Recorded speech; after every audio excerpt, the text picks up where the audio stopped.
welcome to Steve McDonald's Arts and Crafts, and what I'm going to do today is have a smashing time. So what I'm going to do is I tested out the mother of pearl not so long ago, and I'm not sure if you saw that video, but I really didn't like how it came out. I loved the look of the mother of pearl in the resin, but what I didn't like was the fact that some of the tiles slipped, and I used some crushed mother of pearl in it, and I really liked what the crushed mother of pearl looked like, and that was just bits where it had cut. So what I'm going to do is make these two molds. The first one is this shell mold, because I love this shell mold, and I think what more could you do with mother of pearl shell than make a shell mold with it? That's just my warped sense of humour. And the other one is going to be this pen holder mould, and I use these quite a lot. They're quite useful to have around and have on your desk. I'm going to attempt to crush my own mother of pearl, and I've got all this mother of pearl. I don't want to crush it down into a dust, but I also don't want to not have it so it's too large. Now, you could crush this with a hammer or something like that, but I'm going to try using my brick maker, which is this, and I do find it really useful for crushing things like glass or gems or anything like that when you want to crush them. I will link everything that I've used today in the description below. As you can see, I've got it crushed up, and I've got a variety of sizes of pieces here. I've got some smaller pieces, I've got some larger pieces, and I've got some that has turned to almost like dust. And I know what's going to happen is a lot of this is going to sink into this as I do it. I really do need enough to be able to fill each of these things completely, really, to be able to ensure that I have enough and that it's not going to all just sink down. I think I have got enough. Because it's dry product, it's not going to react with the resin, we know that. And it doesn't matter how much of this you put into your resin, because the resin will cure up, because it is a dry product. Oh no, it looks like that I've got enough for both of them. Well, I couldn't have done that better if I'd have measured it beforehand, and I promise you I didn't. I won't need a great deal of resin, because as long as it's all mixed in and it's all covered, then it's going to give me a solid result. I'm going to mix up my resin, and I'm going to use a really good quality casting resin for this, but a shallow casting resin rather than an art resin, because it will cure up much better and it's not going to overheat, and I don't run the risk of it going yellow. And the one I'm using is the Ultimate Casting Resin by Resin Colour, but I will link in the description, if you're not in the UK, an alternative that you can use for the country that you're in. Well, it's time to mix up now, and before I do any resin work, I always put my gloves on and my mask, and I wear a long sleeve shirt because that's really important to keep it off my skin. As you know, I am allergic to resin.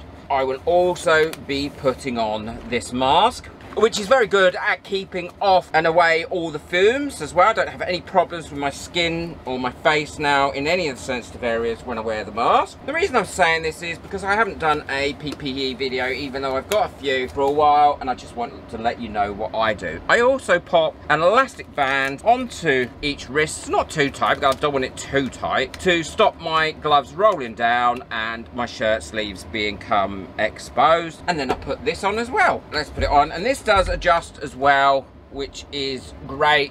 I need to keep my hair out of the way. I have got some barrier cream on my face, and you see there, I have got a little bit there where the mask doesn't cover, and I obviously touched my face or something I hadn't noticed, and it caused it to go all dermatitis. So I just pop it on with this, cover it up, tighten it up, make sure there's no hair in it, and tighten the straps, and I'm ready to go. And I've got my fan on as well, which is a big extractor fan that's drawing all the fumes out. Well, I've got my mother of pearl in my pot, and I'm adding my resin to this rather than putting the mother of pearl into the molds and then adding the resin, because this way I can make sure every bit is completely coated, that there's enough resin in there, and it will help prevent a large amount of trapped bubbles in the finished mould. And I think that's quite important when you're doing moulds like this. I'm also going to pour off the excess resin off the top of what I've just mixed up, and while I pour that off, I'd just like to say a quick thank you to all my members whose names are coming up now. And if you'd like to become a member of my channel and benefit from all the additional perks and the live streams, the link's in the description below. So now I've poured that all off, what I know is that I haven't got a lot of excess resin in there that's just going to come up to the top. So you get a large amount when it's cured that has no mother of pearl in. I'm pushing this in using this spoon, ensuring that I get into all the little nooks and crannies and pushing it right down quite firmly. That way I can also dislodge any bubbles that might get trapped in there, and also I know that everything is in all the bits and pieces when I come to turn this out. If you'd like to buy me a coffee just to say thank you for any of my videos, it really does help support this channel. You'll get your name on my coffee board for next month, and I'm currently saving up for a new project that I want to do on my resin channel.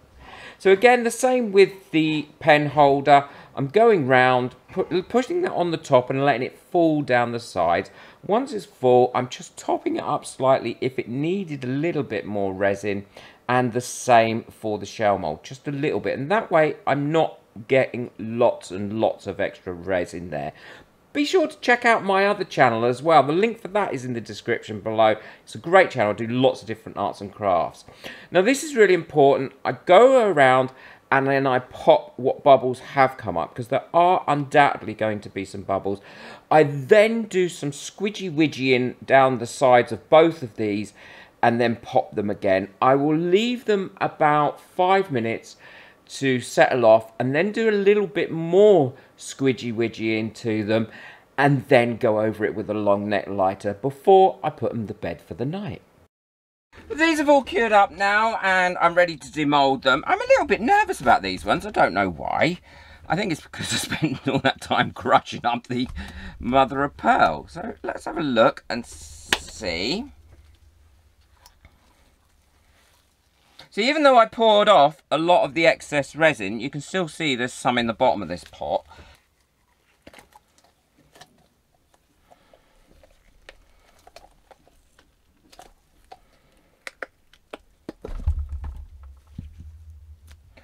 Well, I think that one's come out okay. I think that's quite pretty and make a nice pen holder. I think this is the one that I'm more excited about because it's the shell making a shell.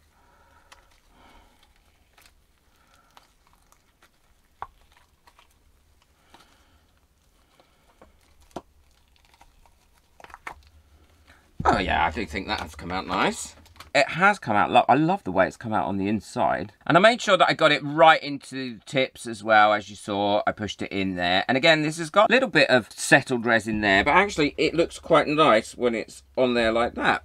Maybe if I crushed it down even finer, it might work and look a little bit different, but I'm quite pleased with how this has come out. Let me know what you think of it in the comments below. And if you'd like to buy me a coffee just to say thank you for any of my experiments or my videos and help support this channel, it's really appreciated. The link for that and the link for everything I've used, including the molds, can be found in the description. Boop that like button because it really helps my video. Take care, enjoy your resin. Bye.